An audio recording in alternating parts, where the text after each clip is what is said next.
Hora de despertar, bom dia, ICL Notícias, são 7 horas e 1 minuto, eu sou o William De Luca e hoje apresento com vocês aqui dos estúdios do ICL Notícias em São Paulo, o programa Desperta ICL, todos os dias trazido para vocês nas manhãs pelo Leandro Demore e hoje comigo aqui direto de São Paulo. Vamos falar sobre os principais assuntos do dia, sobre o que de mais importante aconteceu enquanto você dormia e hoje de manhã, quando você acordou. Já aproveito para agradecer o nosso chat aqui, várias pessoas comentando o nosso programa, Maria Aparecida, Yara Braga, a Jordana Lima de Fortaleza, a Laurien Granato da Itália, a Eleonara Stein Leitão de Porto Alegre, a Márcia Rossi de Canela no Rio Grande do Sul, Maria Antonieta de São Sebastião, Luiz Fernando Pipe da Praia do Rosa, em Santa Catarina, Rosângela Mendes de Caruaru, no Pernambuco, Eliane Fritz do Balneário Pissarras, em Santa Catarina, o Brasil inteiro e o mundo inteiro aqui conectados. Tinha uma pessoa aqui, estava no aguardo do Demore, hoje não tem Demore, hoje sou eu aqui no nosso rolê, no nosso rolê ICL, ótimo. Eu faço vários programas aqui na casa, acabo confundindo. No nosso Desperta ICL, aqui, hoje, direto de São Paulo, comigo na apresentação. Vamos falar no programa de hoje para vocês já se prepararem para os assuntos que eu separei para a gente conversar na manhã desta quinta-feira. Reforma tributária aprovada no Senado Federal em 2 turnos de votação, 53 votos a 24, vitória do governo Lula, vitória do Fernando Haddad, que se esforçou muito pessoalmente na aprovação dessa reforma tributária. Eu vou trazer os principais pontos aprovados na reforma e os próximos passos da tramitação dessa reforma no Congresso. Vamos falar sobre o prefeito de São Paulo, Ricardo Nunes. Muita gente não sabia quem era, agora que muita gente sabe, as pessoas não querem mais saber quem era o prefeito de São Paulo, o Ricardo Nunes. E seguindo a tradição deste programa, né, com o Leandro Demore tossindo todos os dias de manhã, vai aqui minha primeira tossida do dia. O Ricardo Nunes, prefeito de São Paulo, gastou mais do que os últimos 4 prefeitos somados em obras sem licitação, né, e tem pedido de investigação contra o prefeito de São Paulo acontecendo aqui no estado de São Paulo. Vou trazer informações sobre isso. Obviamente, vamos falar sobre a prisão de suspeitos de ligação com o Hezbollah. A gente teve essa notícia ontem, uma notícia muito importante. A Polícia Federal prendeu 2 suspeitos aqui no Brasil, ainda procura outros 2 que estão no Líbano. A gente vai falar das implicações dessas prisões que tiveram a participação da Mossad, né, do Serviço Secreto de Israel e também do governo dos Estados Unidos, do FBI. Então falaremos também sobre essas prisões, sobre a participação do Hezbollah nesse conflito entre Israel e Hamas. Então vamos trazer também as implicações dessa prisão e tudo que a gente sabe até agora sobre essas prisões. Aparentemente, segundo informações da Polícia Federal, eram homens ligados ao Hezbollah que foram radicalizados e que planejavam atentados terroristas contra alvos israelenses no Brasil. Então vamos trazer todas as informações que sabemos até agora sobre essas prisões. Também vamos falar sobre o embaixador de Israel no Brasil, marcou uma reunião aqui lá no Congresso Federal com a participação de Jair Bolsonaro e os deputados bolsonaristas para mostrar supostamente imagens do Hamas, mas uma clara afronta ao governo brasileiro.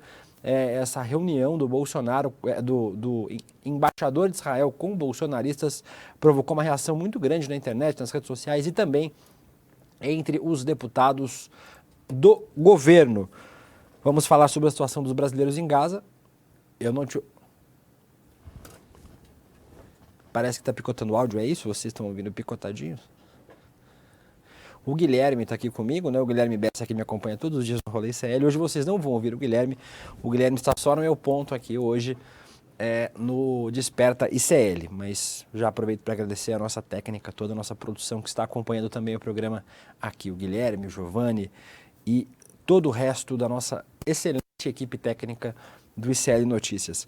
Vamos falar sobre os brasileiros em Gaza, para a gente fechar essa abertura do programa. Os brasileiros que estão em Gaza, a gente teve uma informação de hoje cedo, enviada pelo embaixador do Brasil na Palestina, né, o Candeias, dizendo que a fronteira entre Egito e faixa de Gaza já foi reaberta, mas os brasileiros ainda não estão nessa primeira lista divulgada na manhã desta quinta-feira. Os brasileiros ainda aguardam com apreensão a saída da faixa de Gaza. E aí tem outras notícias que traremos no final do programa, como o novo PGR, censura de livros em Santa Catarina. Então esses assuntos todos serão tratados por mim aqui no Desperta. Eu tô com vontade de falar rolê sério o tempo todo. Não é para fazer publicidade do meu programa, mas realmente é o hábito. Vamos lá então começar sobre os principais assuntos do dia, falando sobre reforma tributária aprovada na Câmara dos Deputados na semana passada, hoje aprovada no Senado. Pode colocar na tela para mim, Guilherme. Senado aprova a reforma tributária em vitória do governo com apoio do Centrão. Matéria aqui do UOL, assinada pela Gabriela Vinhal. O plenário do Senado aprovou a proposta de reforma tributária, uma das principais pautas da agenda econômica do governo Lula, com apoio das bancadas do Centrão. Como o texto sofreu alterações do que foi aprovado na Câmara, ele volta para a Câmara dos Deputados para ser apreciado novamente. O mesmo resultado dos dois turnos, 53 senadores votaram a favor, 24 contra. Por se tratar de uma PEC, uma proposta de emenda constitucional, o número necessário de votos era 49, mas superou em 4. As pessoas estão reclamando que o áudio está picotando, então coloquei aqui em cima da mesa a nossa caixinhas. Se estiver funcionando, vocês dão um toque aqui para mim também no nosso chat se o áudio tá bom, porque aí a gente trabalha aqui para melhorar. O presidente da Câmara dos Deputados, o Arthur Lira, já disse que pretende concluir a tramitação da proposta ainda nesse mês, e os trechos modificados pelos senadores vão ser apresentados aos líderes dos partidos, né? O presidente Lula atuou diretamente na aprovação, ele e o Fernando Haddad, o ministro da Fazenda, para que este projeto, essa reforma tributária fosse aprovada no Senado com uma margem razoável de votos, as bancadas se mantiveram nos dois turnos, PSD, MDB, PT, PDT, União Brasil e PSB orientaram pela reforma e orientaram contra a reforma PL, Republicanos e Novo. Liberaram as bancadas Podemos, PP e PSDB, lembrando que o Republicanos agora é parte do governo Lula, tem ministério no governo Lula, e ainda assim votou massivamente contra a reforma tributária proposta pelo governo. A gente sempre fala que o governo de coalizão é importante para aprovar as pautas importantes do governo, as pautas importantes do país, mas aparentemente continuamos com o mesmo drama, Vou mostrar aqui a matéria do Poder 360, como cada um dos senadores votou no segundo turno. E tem um gráfico aqui na matéria do Poder que mostra como cada partido votou, Assim, como eu falei para vocês, nas duas votações, 53 sim, 24 não, 3 ausências, e vocês estão vendo aqui que o Republicanos, que é da base do governo Lula, deu 100% dos votos contra a proposta, 100% não, enquanto partidos como o PSD ofereceram 13 dos seus 15 votos, com 2 ausências, o MDB 11 votos favoráveis, o PDT 2 votos favoráveis, então só fecharam em 100% o PT, o PSB e o MDB. O União Brasil também votou majoritariamente favorável à proposta, o PSD também, e partidos que têm ministros no governo Lula, como PP e Republicanos, votaram contra a proposta. O PL teve um traidor, um senador que votou sim favoravelmente à reforma tributária proposta pelo governo Lula, mas a gente teve aí os partidos que fazem parte da base do governo votando contra a proposta. Então, mais uma vez, a gente tem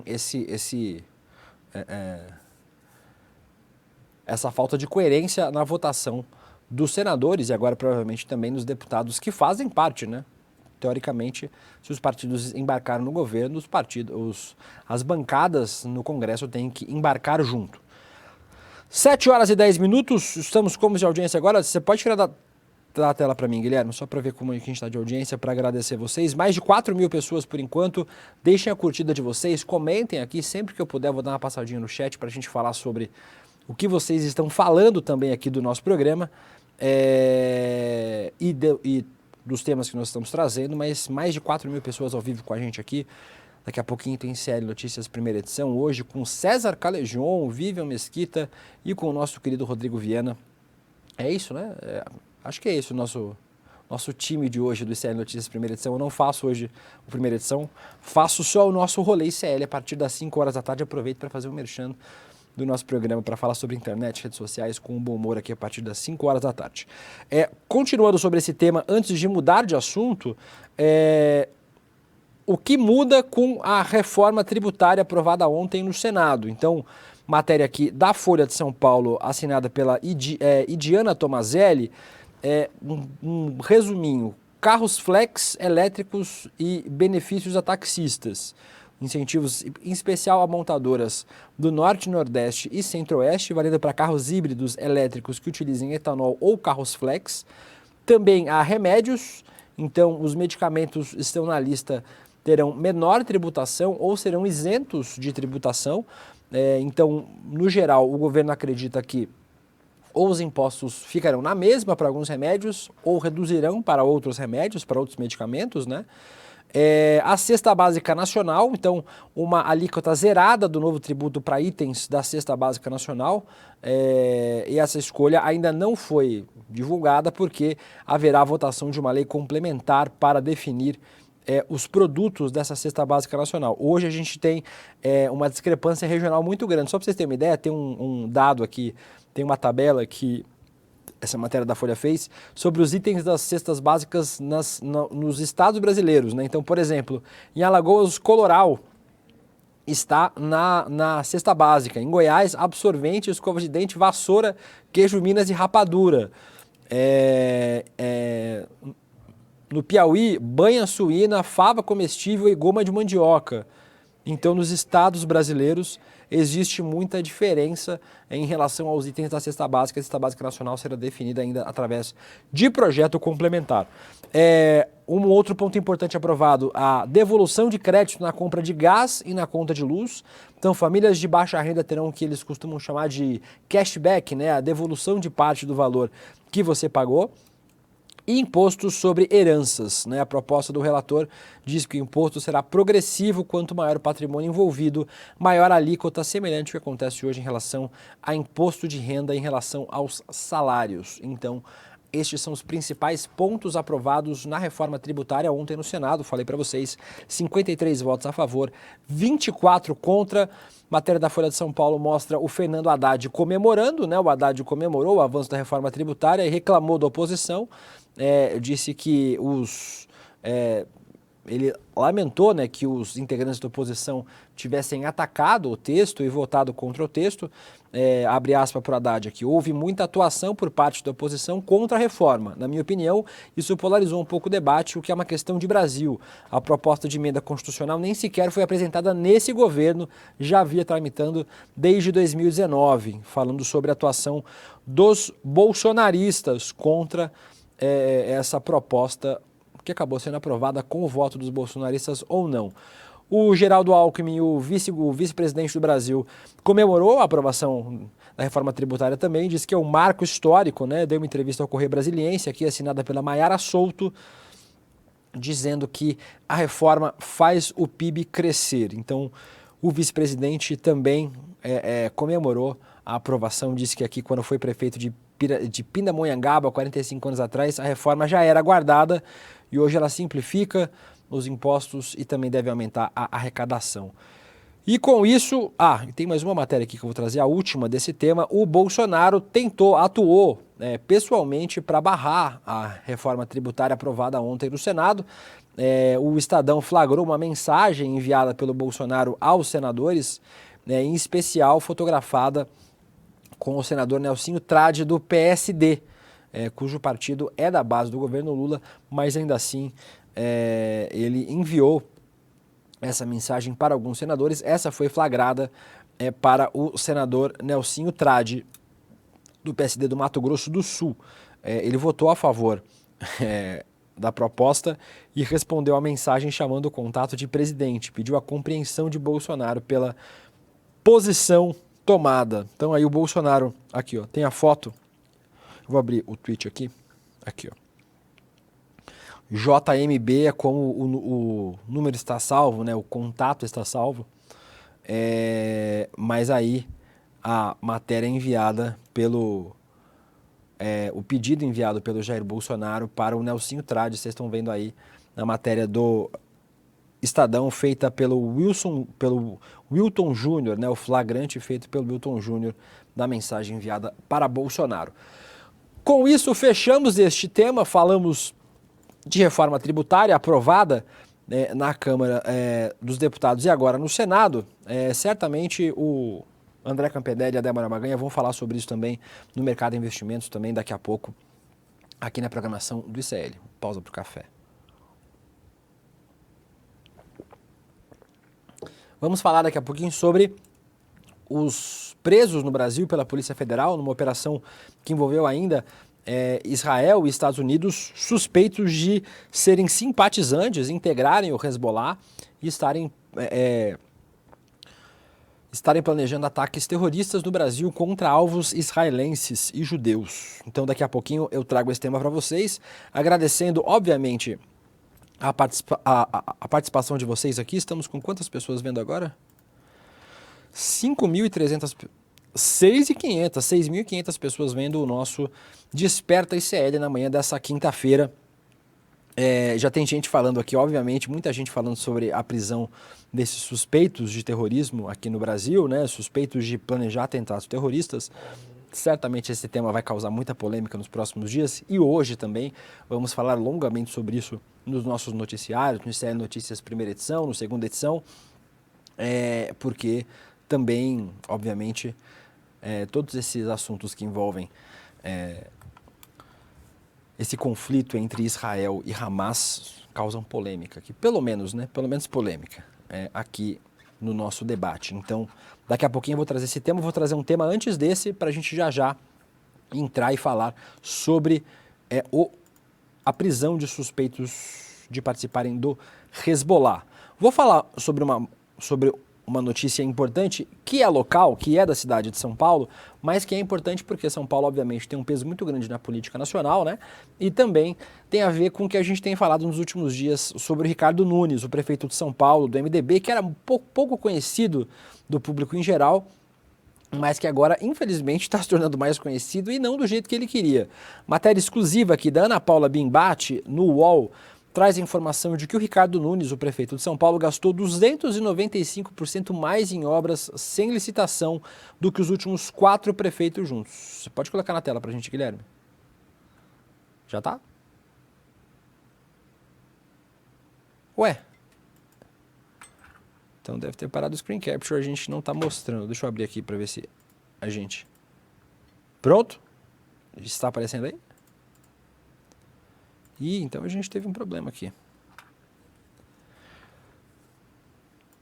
É comigo, viu, gente? Ontem a gente teve problema de áudio no rolê ICL, hoje a gente está tendo problema de áudio, a gente está tendo problema para mostrar para vocês aqui a imagem, mas a gente vai conseguir. Enquanto isso eu vou lendo. Ele está aberto aqui, tá tudo certinho. Eu vou fechar e vou abrir de novo aqui para ver se a gente consegue. Vamos lá. Como a gente já fala que quem sabe faz ao vivo, né, gente? Então... programa ao vivo tem dessas coisas, a gente vai resolvendo os problemas no ar. Foi aí? Deu certo?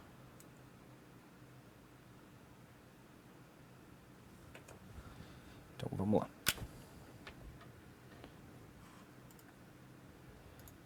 Então vamos lá, calma aí que vai dar tudo certo. Enquanto já vou ler alguns comentários de vocês aqui, só aproveitando enquanto para eu conseguir mostrar para vocês aqui a nossa tela, para vocês verem que eu estou mostrando para vocês aqui. Eu faço o compartilhamento daqui, pronto, foi aqui para mim screen capture.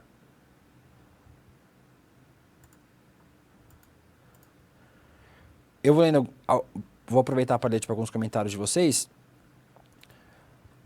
Vou fazer o seguinte, eu vou ler a matéria, daqui a pouquinho eu mostro na tela para vocês. Mas só, eu estava falando para vocês que o prefeito de São Paulo, Ricardo Nunes, ele gastou 295% a mais em obras sem licitação do que os últimos 4 prefeitos juntos. Ele é pré-candidato à reeleição, mas esse levantamento feito pela Ana Paula Bimbati, do UOL, traz a informação de que dados do TCM, o Tribunal de Contas do município, apontam que o atual prefeito gastou 3,7 bilhões de reais entre janeiro de 2022 e outubro de 2023 em contratos emergenciais, ou seja, quase 300% a mais do que o total pago entre 2009 e 2021. Os últimos 4 prefeitos de São Paulo de São Paulo somados. Isso fez com que 2 partidos entrassem com pedidos de investigação contra o prefeito Ricardo Nunes, né? O PSOL, cujo deputado federal Guilherme Boulos, aqui de São Paulo, é pré-candidato a prefeito também, com apoio do PT e do governo federal. O PSOL cobrou investigações sobre esse excesso de obras sem licitação, baseado nessa matéria do UOL de ontem, e também o pedido foi assinado pela deputada federal Luciene Cavalcante e o deputado estadual Carlos Gianazzi e o vereador Celso Gianazzi, também aqui de São Paulo. E o Kim Kataguiri, também, que é deputado federal, também pediu que o Ministério Público investigue o Ricardo Nunes por essas obras, por esses 3,9 milhões de reais em obras. Vou ter que abrir as abas tudo de novo, não vai me ajudar muito não, mas tudo bem. O Caio veio me ajudar aqui, trouxe um tablet para mim aqui, não sei se vai ajudar muito, porque eu vou ter que abrir todas as abas de novo, não vai dar muito certo não. Vamos ver se a gente consegue fazer de outro jeito aqui. A gente está tentando resolver o problema aqui que vocês não estão vendo minha tela, né, gente? E aí, sem ver minha tela para vocês não vão ver as coisas que eu estou mostrando. Mas vamos tentar mais uma vez aqui para ver se dá certo.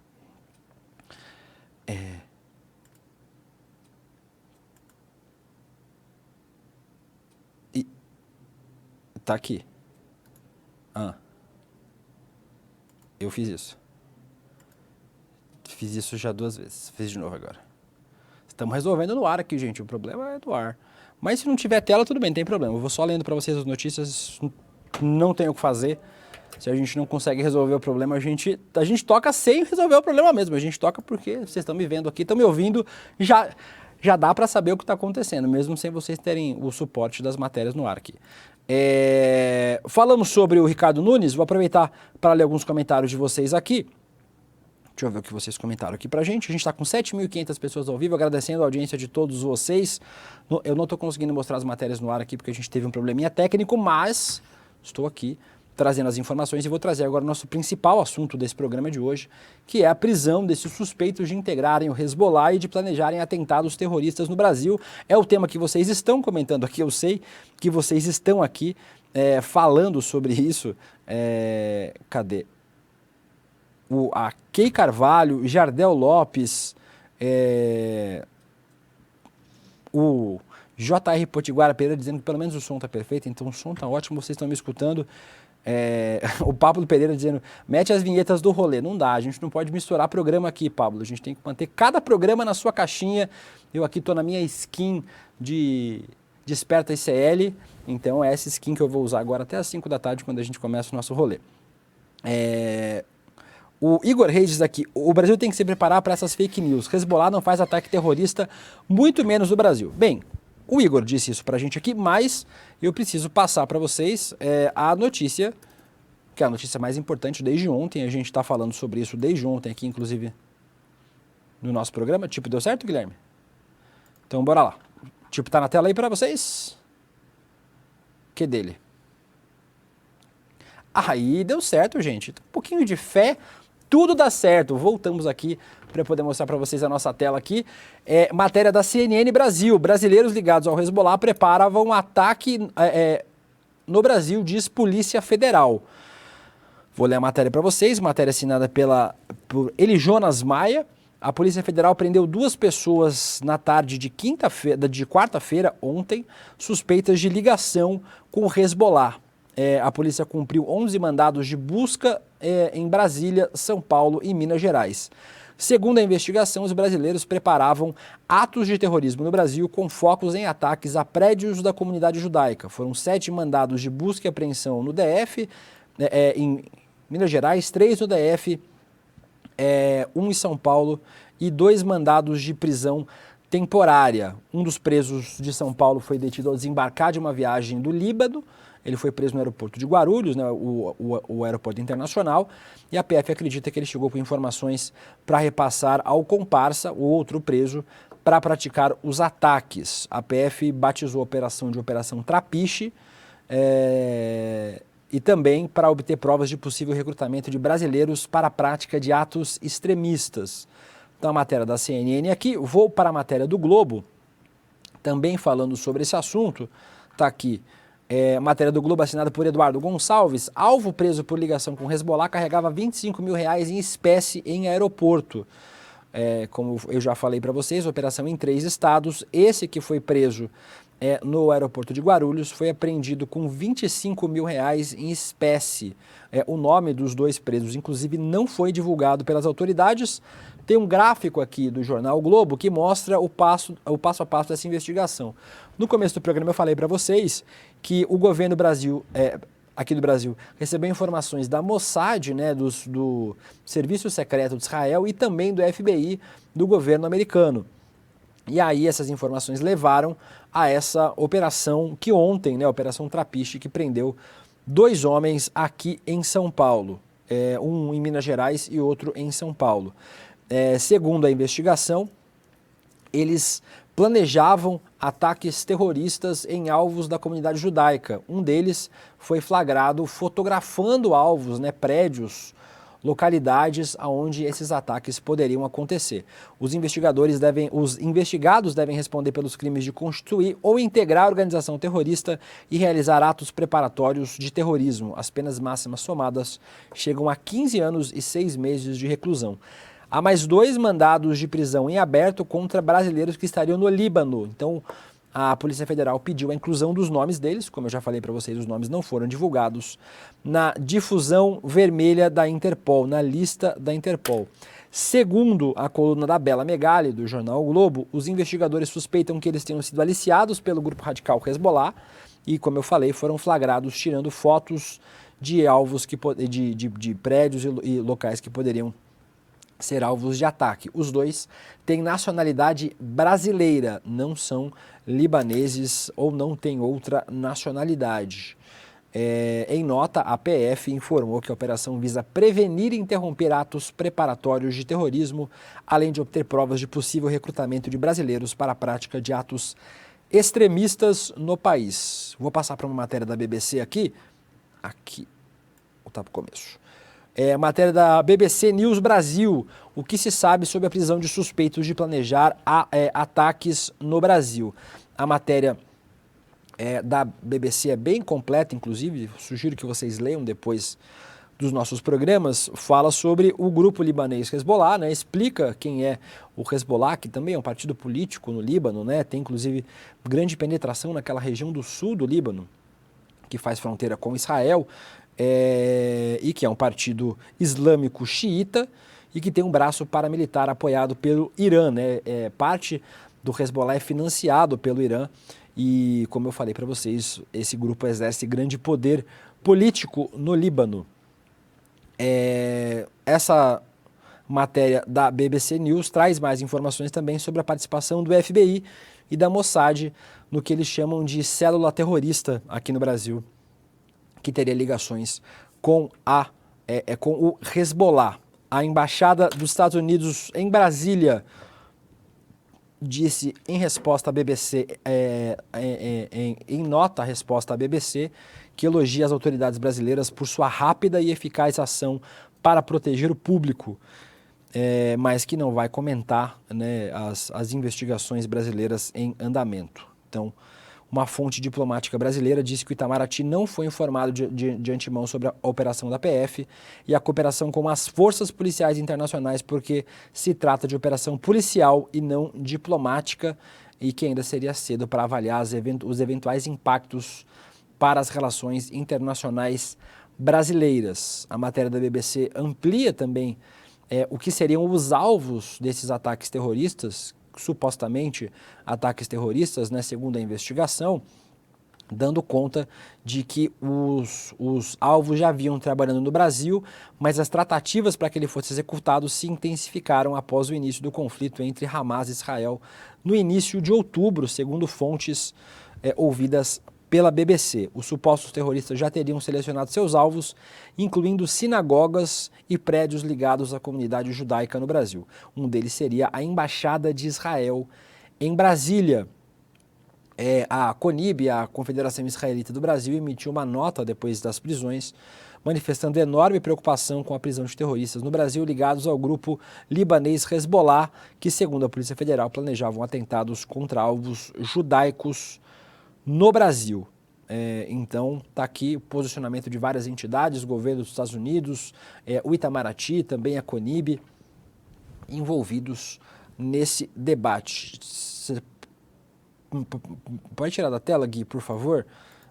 Eu vou passar para uma outra matéria aqui. Eu vou passar no chat. Tenho certeza que vocês estão falando bastante sobre esse assunto aqui. A gente está com quantas pessoas vendo agora, Gui? Só para eu agradecer. Aqui está 8.600 já.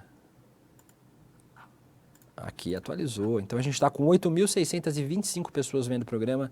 Agradecendo a vocês. Lembrando, curtam, compartilhem, comentem para que mais gente assista junto com a gente aqui o nosso Desperta ICL. E continue com a nossa programação durante o dia aqui, o jornalismo do ICL, trazendo sempre informações importantes e análises muito importantes também durante o dia com os nossos comentaristas. Tem várias pessoas dizendo se eu vou acreditar em colonialista. Gente, eu não acredito e não desacredito em nada. Estou trazendo para vocês aqui as informações das entidades, dos órgãos envolvidos, da Polícia Federal, que inclusive é a Polícia Federal do governo Lula, né, do presidente Lula. E várias pessoas estão dizendo que é uma armação, né, que isso tudo é uma armação. A gente tem que ser sempre muito razoável ao comentar esse tipo de coisa. Eu não posso dizer que é uma armação, eu não posso dizer que os elementos são fracos sem ter visto nada da investigação. O que a gente tem até agora são essas informações oficiais, informações da Polícia Federal sobre essas prisões. Então é importante que a gente sempre reforce isso, né? Eu não estou dando aqui, nesse momento específico, eu dou muita opinião aqui no ICL, né? Tanto no N1 quanto no rolê ICL, mas aqui nesse momento eu só estou trazendo para vocês a informação de que esses dois homens foram presos e são suspeitos de integrar uma organização terrorista que pretendia promover ataques no Brasil e que tem ligação com o Hezbollah, que é um grupo político muito influente no Líbano. Então a informação que a gente tem é essa, vamos aguardar os desdobramentos dessas investigações e também vamos aguardar mais detalhes sobre essas prisões, sobre esses planos para a gente poder falar com mais propriedade em relação a esse tema. É um tema muito sensível e que a gente sempre tem que tratar com muita responsabilidade. Mas é claro, vocês têm o direito aqui de dar a opinião de vocês aqui no nosso chat. Muita gente dizendo que foi armação, muita gente dizendo que isso tem a ver com a influência do Jair Bolsonaro, né? Então, o Vinícius TE falou aqui, você é jornalista e está reportando a informação. Você tem que tomar cuidado, nós pode falar bobagem. Então, isso é verdade. Mas tem que ter responsabilidade também, viu, Vinícius? Todo mundo tem que ter responsabilidade. Nas redes sociais, todo mundo tem que ter responsabilidade para a gente não incorrer o risco de cometer injustiças, né? Então, temos que ter sempre muito cuidado. São 7 horas e 34 minutos, a gente está com quase 10 mil pessoas vendo o programa aqui, agradecendo novamente todos vocês. Última matéria sobre esse assunto, pode colocar na tela, Gui.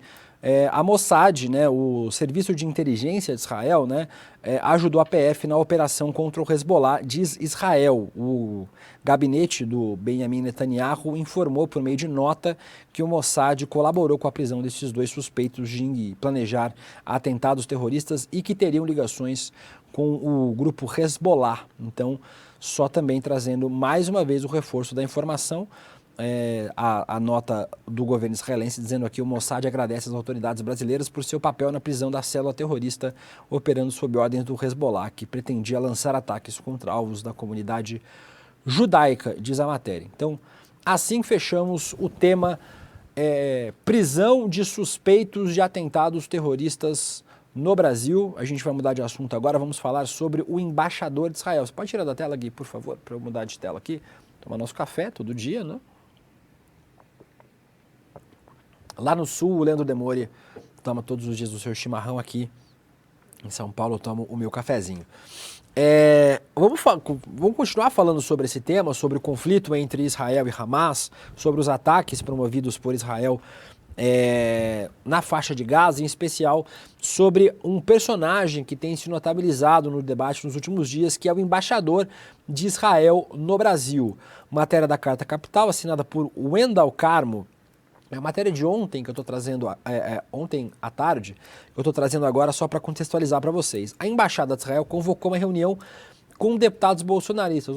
Ontem tinha gente dizendo que essa reunião tinha convocado todos os deputados, mas aqui está a imagem do convite enviado pela Embaixada de Israel, dizendo que convida alguns parlamentares selecionados para apresentar material de vídeo e imagens exclusivas coletadas com câmeras dos capacetes dos terroristas do Hamas, citando o convite de Israel, tá?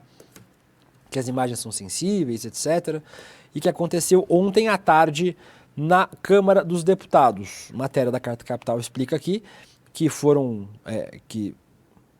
convocados pelo embaixador de Israel, o Daniel Zonshine, esses deputados selecionados, com muitas aspas, bolsonaristas, inclusive entre eles o ex-presidente Jair Bolsonaro. Então, os deputados de esquerda consultados pela Carta Capital, do PT, do PSOL, do PV, desconheciam a existência do evento.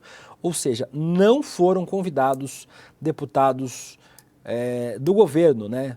Deputados alinhados ao governo do presidente Lula, só deputados bolsonaristas de oposição.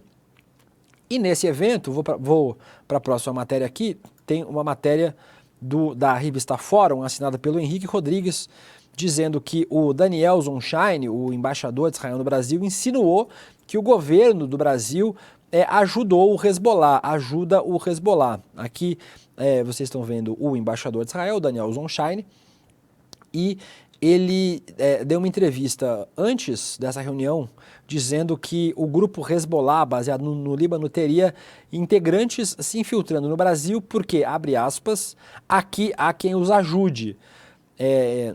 Ainda citando o embaixador, o interesse do Hezbollah em qualquer lugar do mundo é matar os judeus. Se escolheram o Brasil é porque tem gente que os ajuda, disse o diplomata. E isso, obviamente, é mentira, né? A gente sabe que o governo brasileiro tem colaborado como pode para tentar resolver o conflito, amenizar os danos do conflito, tem atuado para impedir com que esse conflito se alastre e se prolongue. Tem interesses muito maiores do que os interesses brasileiros envolvidos nessa história, principalmente os interesses dos Estados Unidos, que são cujo Estado de Israel tem um alinhamento automático, né? E existe uma dificuldade muito grande de se atuar numa interrupção, né, num cessar-fogo desse conflito que tem matado, em especial, vítimas palestinas e, em especial, crianças e mulheres na faixa de Gaza. O embaixador de Israel se equivoca, mais uma vez, primeiro em convocar uma reunião chamando deputados bolsonaristas e o ex-presidente Jair Bolsonaro para participar de uma reunião dentro da Câmara dos Deputados. É um ataque direto à diplomacia brasileira, uma coisa que não é a primeira vez. O Daniel Zonshine, embaixador de Israel, de forma contumaz tem atacado as relações diplomáticas entre Brasil e Israel. Não sabemos se por ordem do governo de Israel ou se por iniciativa própria, mas certamente as relações entre Brasil e Israel se fragilizam ainda mais por conta da participação muito atrapalhada desse embaixador Daniel Zonshine, que tem falado várias bobagens e tem feito vários movimentos muito ruins, como, por exemplo, se reunir com Jair Bolsonaro, se reunir com os deputados bolsonaristas, pedindo sabe-se Deus o quê, já que ele tem que conversar com o governo brasileiro, que é quem toma as ações diplomáticas do Brasil. Eu ontem falei no Twitter, e o tempo dirá se eu estou certo ou não, mas me parece, e eu vou falar daqui a pouco sobre a situação dos brasileiros ainda presos na faixa de Gaza, que pode ser um movimento combinado entre o Benjamin Netanyahu, né, o primeiro-ministro de Israel, e Jair Bolsonaro, para que os brasileiros presos em Gaza fossem libertados depois de uma conversa com Jair Bolsonaro e o embaixador de Israel. Me parece muito provável. Ontem a gente discutia, o Rodrigo Viana e a Vivian Mesquita no ICL Notícias primeira edição, que não há uma explicação possível para que os brasileiros ainda continuem presos na fronteira entre a faixa de Gaza e o Egito, né, que não sejam libertados para poder voltar para o Brasil. E aí ontem eu também trouxe a informação de que a CNN fez um levantamento mostrando que não existe relação entre os votos do Conselho de Segurança e a nacionalidade e as nacionalidades que estão sendo libertadas, né? Estão sendo liberadas de passar a fronteira ali em Rafah, no sul da faixa de Gaza, e o Egito. Então a gente buscava uma outra explicação. Essa pode ser uma explicação possível de que Israel, que é alinhado, né, o governo de extrema-direita de Benjamin Netanyahu, sempre foi muito alinhado a Jair Bolsonaro e à extrema-direita global, e isso pode ser uma ação conjunta para beneficiar politicamente Jair Bolsonaro nessa ação. Trazendo uma outra informação ainda sobre essa situação da diplomacia global, o Opera Mundi traz aqui que uma carta foi assinada por 61 deputados pedindo cessar-fogo em Gaza e convocando o embaixador do Brasil em Israel para falar na Câmara dos Deputados. 61 deputados assinaram essa carta ontem, a maioria deles deputados alinhados com o governo. E isso aconteceu após um ato na Câmara dos Deputados, onde a deputada Jandira Fegali, uma das pessoas que assinou e que encabeçou esse movimento, destacou que é preciso endurecer a relação a Israel e acredita que o governo do Brasil assim o fará depois que os brasileiros deixem a faixa de Gaza. Existe um clamor, né, ontem nas redes sociais, muita gente pedindo que o embaixador de Israel fosse chamado para falar sobre o assunto, que ele fosse expulso do Brasil e que o governo brasileiro pedisse a substituição do embaixador aqui no Brasil, mas o governo brasileiro está sendo extremamente coerente, extremamente ponderado nesse sentido. Ainda há brasileiros presos no sul da faixa de Gaza que precisam deixar o país. Enquanto isso, as relações diplomáticas precisam continuar onde estão para preservar a segurança e a vida destes brasileiros que estão na faixa de Gaza. Então, o governo brasileiro, a diplomacia brasileira age de forma muito coerente e de forma muito cuidadosa com essas pessoas. Trazendo mais duas matérias, você pode tirar tipo da tela rapidinho, Gui? Estamos com mais de 10, quase 11 mil pessoas assistindo o nosso Desperta ICL. Lembrando vocês, quem está assistindo pela TVT, quem está assistindo pela TV, a gente também está transmitindo nos nossos canais do Eduardo Moreira e do Instituto Conhecimento Liberta nas redes sociais. Quem está vendo pelo YouTube, pelas redes sociais, pelo Facebook, deixa o like, deixa o comentário, compartilha para que o nosso Desperta ICL chegue para mais gente. Eu vou aqui para uma matéria internacional, deixa eu só mandar o Google Tradutor traduzir aqui para vocês lerem junto comigo. Uma matéria da Al Jazeera, em inglês, fala sobre a Yoni Belarra, já falamos sobre ela aqui no ICL. A Yoni Belarra deu uma entrevista à Al Jazeera dizendo que Israel deve acabar com o genocídio dos palestinos em Gaza. A Yoni Belarra, ela é ministra dos direitos sociais e é líder do partido Podemos na Espanha. Ela deu uma entrevista exclusiva para Graham Keeley, da Al Jazeera em inglês, falando sobre o conflito. Então, segundo a Yoni Belarra, ministra dos direitos sociais do governo da Espanha, ela condenou os líderes mundiais por um aparente duplo padrão, dizendo que, embora os abusos dos direitos humanos na Ucrânia tenham sido denunciados, há um silêncio ensurdecedor sobre as vítimas do bombardeio israelense. Abre aspas, o Estado israelense deve acabar com este genocídio planejado contra o povo palestino. Por que podemos dar aulas de direitos humanos noutros conflitos e não aqui, quando o mundo assiste horrorizado à morte de milhares de crianças, as mães gritando desesperadamente porque testemunharam o assassinato dos seus filhos? Então a Yoni Belarra, aqui uma das principais vozes da Europa, né, que é membro do primeiro escalão do governo espanhol, falando sobre esse conflito lá em Gaza, em especial o genocídio, o termo que ela usa, e eu endosso, né, o genocídio de palestinos na faixa de Gaza. É isso que está acontecendo, é o que acontecia sistematicamente na história, mas que volta a acontecer agora de forma mais intensa nesse conflito entre Israel e Hamas. Você pode tirar da tela para mim, Gui? Eu vou passar por mais duas matérias para vocês aqui, só mais um pouquinho de café antes. Muito bem. Mais uma tossidinha para manter a tradição do Desperta ICL. desligar meu microfone para tossir à vontade para vocês.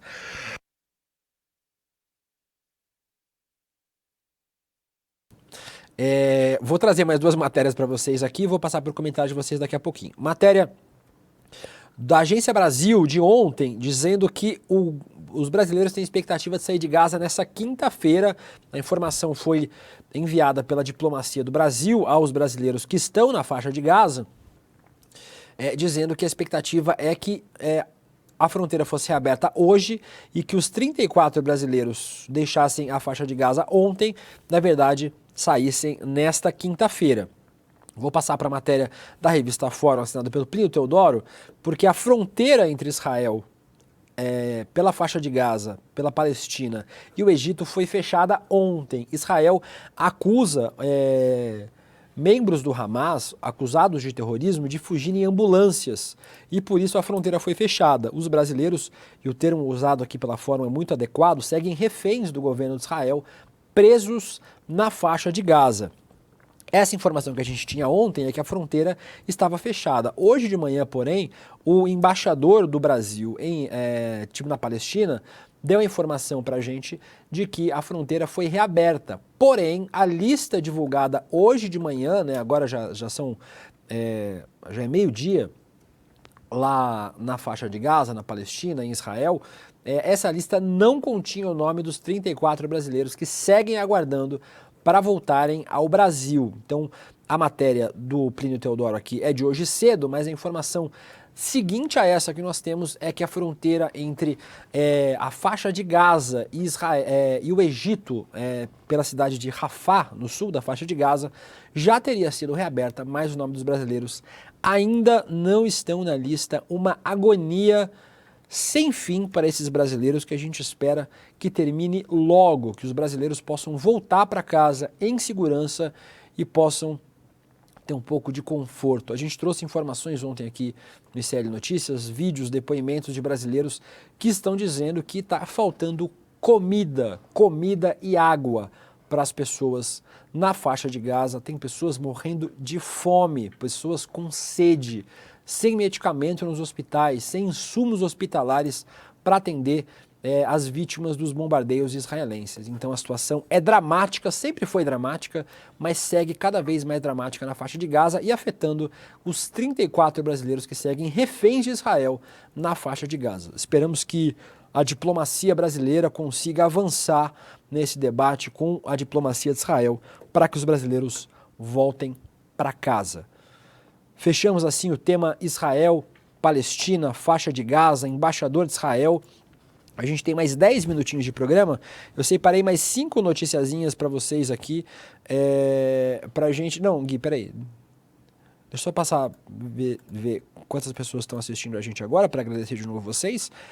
11.300 pessoas, então continuem aqui com a gente. Daqui a pouquinho tem ICL Notícias primeira edição, hoje com a nossa querida Vivian Mesquita, com o Rodrigo Viana e com o César Calejon também, já que eu não faço o N1 hoje, vou ter uma folguinha aí durante o resto da manhã, preparando o Rolê ICL a partir das 5 horas da tarde, onde eu também espero vocês. Se vocês não assistiram o Rolê ICL, tá bem legal o programa, viu, gente?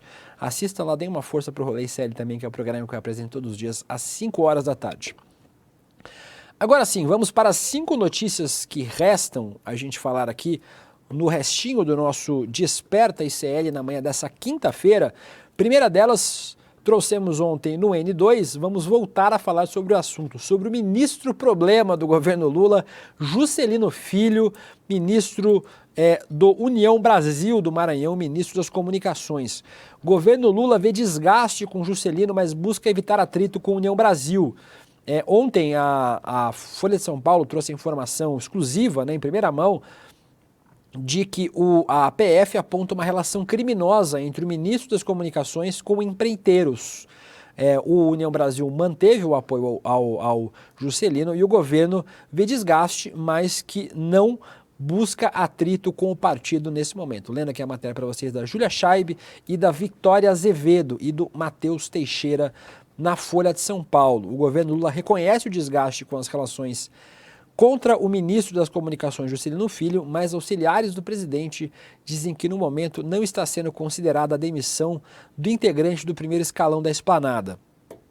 No Palácio do Planalto, pessoas próximas ao chefe do executivo afirmam que o caso deve ser acompanhado de perto e que é necessário monitorar os desdobramentos das investigações da Polícia Federal nos próximos dias para avaliar a permanência do ministro. E aí, tem a matéria da Folha de São Paulo aqui, eu vou clicar na matéria da Folha para falar sobre a matéria de ontem que a Folha deu de manhã. Mensagens mostram relação criminosa entre ministro de Lula e empresário, diz PF. Ministro de Lula é ótimo, né? Ministro do governo. Sempre uma tentativa, né, de colar o nome do Lula com o Juscelino. Obviamente, o Lula tem responsabilidade sobre o Juscelino porque ele é do governo do presidente Lula, mas colar o Lula no título é sacanagem da Folha de São Paulo. A polícia disse ontem, né, essa matéria foi de ontem de manhã, a gente trouxe aqui durante o ICL Notícias primeira edição, no ICL Notícias segunda edição, de que a PF afirma que o ministro das Comunicações estabeleceu uma relação criminosa com o dono de uma empreiteira investigada sob suspeita de desvios em contratos da Codevasf, a estatal que cuida do Vale do São Francisco e que está entregue, loteada há muito tempo para o Centrão, e que essa sim valia uma CPI para investigar. Se investigassem a Codevasf, não sobraria pedra sobre pedra no Centrão. A suspeita... Desculpa, gente. É o nosso ar-condicionado que está forte aqui também. A suspeita da investigação se baseia em conversas obtidas no celular do empresário Eduardo José Barros Costa, conhecido como Eduardo DP, e estão em relatório enviado ao STF. Na época das conversas, o Juscelino era deputado federal, né? Ele ainda é deputado federal, mas agora está no cargo de ministro das Comunicações. E isso tem a ver com uma investigação que a Folha de São Paulo já trouxe, a gente já falou bastante sobre ela aqui no ICL também, sobre esses contratos milionários da Codevasf e sobre como eles precisam ser escrutinados, né? Como o Centrão usa essa estatal para desviar recursos mesmo, na cara dura, e que o governo Lula tem que atuar para impedir que esses desvios aconteçam, porque será responsabilizado por eles também. A gente sabe que é o modus operandi do Centrão, né? Conquistar cargos, espaços no governo, espaços em estatais para poder beneficiar os seus espaços eleitorais, né? Os seus currais eleitorais em todo o Brasil. É isso que o Centrão faz. E a Codevasf é um desses espaços onde o Centrão atua. Falamos sobre isso, vamos mudar de tela e de tema. Temos mais 7 minutinhos de programa, vou passar por alguns temas rapidinho com vocês. Bolsonarista diz que vai punir filha se ela tirar nota boa no Enem.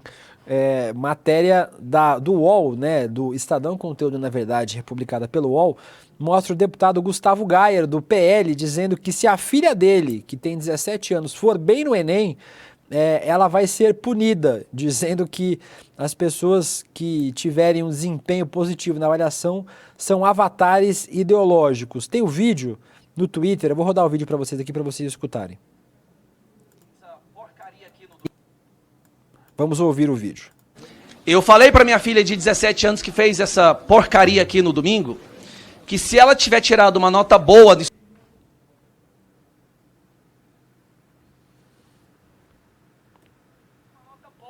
Ué, tá com áudio aqui. Porque tava com áudio, tava ouvindo, agora tá com áudio? Eu falei para minha filha de 17 anos que fez essa porcaria aqui no domingo, não? Que se ela tiver tirado uma nota boa disso daqui, ela vai sofrer punição. Porque se uma pessoa que tira uma nota boa nisso aqui, uma pessoa que se sai bem nessa abominação, já não é mais um indivíduo. É um avatar ideológico. É uma pessoa que nunca vai alcançar suas reais potenciais, nunca vai conseguir pensar por conta própria. Mas, talvez um dia vire um parlamentar para sentar aqui na educação para defender as abominações que a esquerda defende. Obrigado, presidente. Aí o deputado federal Gustavo Gayer falando sobre a prova do Enem, diz que vai punir a filha se ela for bem no Enem. Gente, é muito maluca, né? O deputado Gustavo Gayer, que já virou personagem aqui várias vezes no ICL, por conta dessas abominações que ele fala, né? Foi feito durante essa declaração do Gustavo Gayer foi feita durante uma sessão da Comissão de Educação na Câmara dos Deputados, que ouviu o presidente do Instituto Nacional de Estudos e Pesquisas Educacionais, o Anísio Teixeira. Mentira, o nome do INEP é Anísio Teixeira, o nome do presidente do INEP é Manuel Palacios. E aí, na audiência, o Palacios disse que não demoniza o agronegócio e defendeu o Instituto das acusações de viés ideológico na prova do último domingo. Inclusive, Gui, tira da tela um pouquinho, eu vou só pegar aqui, porque o André Graziano, aqui da nossa produção, mandou para mim ontem uma matéria, e eu vou mostrar para vocês aqui. Tem uma crítica em relação à prova do Enem, né, de que os dados do Enem, que as informações do Enem seriam ideológicas. Está aqui, ó, a matéria do Nexo de ontem.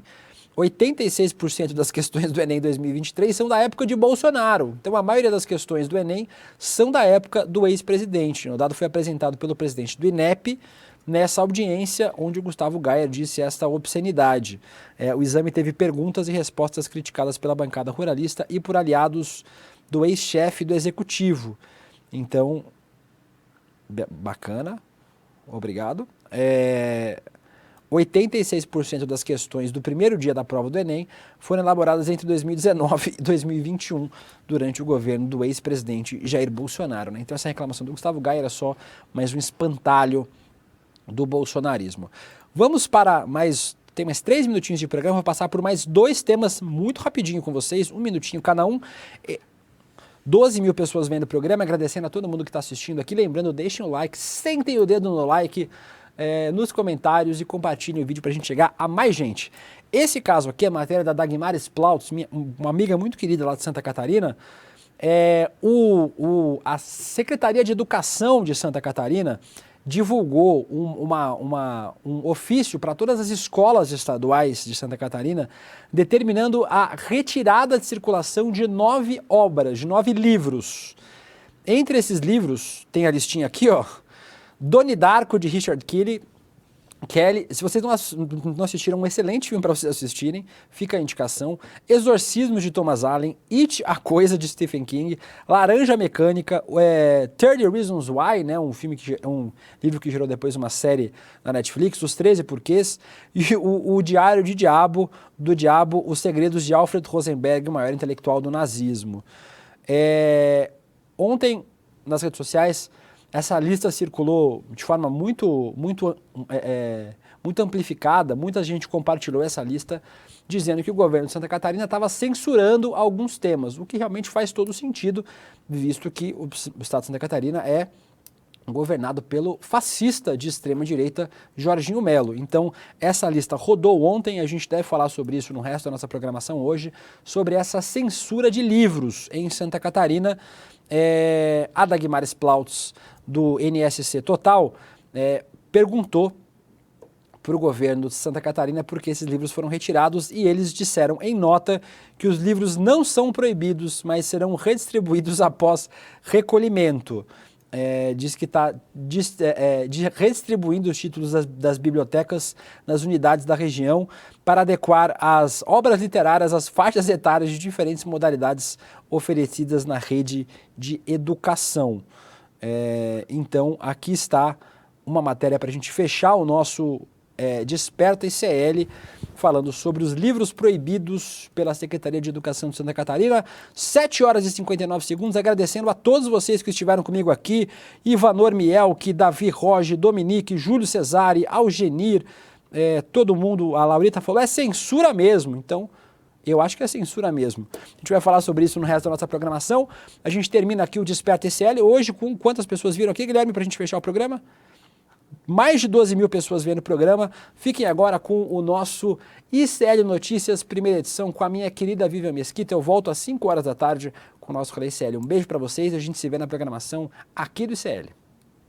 Uma das iniciativas mais revolucionárias e incríveis que aconteceu no Brasil nas últimas décadas foi a captação de 17 milhões de reais para trabalhadores do campo, para cooperativas de agricultores familiares, a uma taxa de juros menor do que a da caderneta de poupança.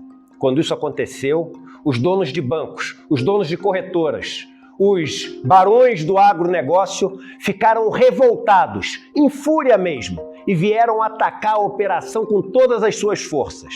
Inclusive, me convocando para ir para a CPI do MST, alegando que eu era o financiador desse movimento que tanto terror leva ao campo no Brasil. O que eles tanto temiam? Por que eles tanto se incomodaram com essa operação? Você tem interesse em descobrir? No dia 12 de novembro, um domingo, às 8 horas da noite, o ICL vai lançar o seu primeiro documentário original. E trechos desse documentário serão exibidos para poder alimentar um debate com os maiores conhecedores da questão do campo no país. Entre eles, João Pedro Stedley, uma das lideranças históricas do movimento dos trabalhadores sem terra. Para você participar desse debate e assistir aos trechos inéditos do documentário De Quanta Terra Precisa o Homem, é só você clicar no link aqui em cima ou aqui embaixo e se inscrever gratuitamente. Ninguém pode perder esse encontro, até para assistir esses trechos inéditos e ouvir tudo o que vai ser falado.